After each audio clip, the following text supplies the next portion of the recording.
السلام عليكم. للأسف أخواني اليوم نسينا الولاعة، وفي طريقة أحب أوريكم إياها، اللي هي عبارة عن علاقة ملابس مطبوب وعود عادي من أي شجر. نروح نلف 10 لفات على العود بهذا الشكل: 1 2 3 4 5 6 7 8 9 10. طلع العود،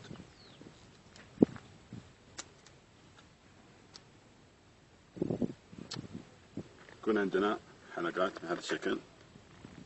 بعدين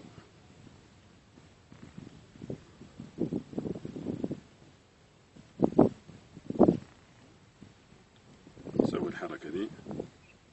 اوكي، عندنا طبعا العلاقة تقريبا ما تتعدى 20 أو 30 امبير،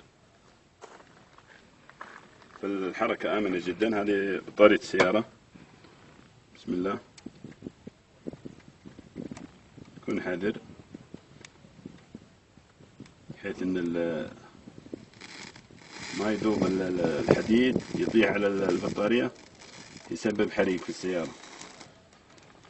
إذا صار لونه أحمر بهذا الشكل، طبعا هو آمن على اليدين، ما في حرارة نهائيا. نروح نجهز للنار بالشكل ذا. بسم الله.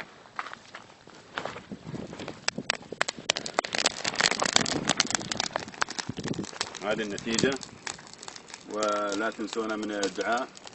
أخوكم أحمد الزهراني.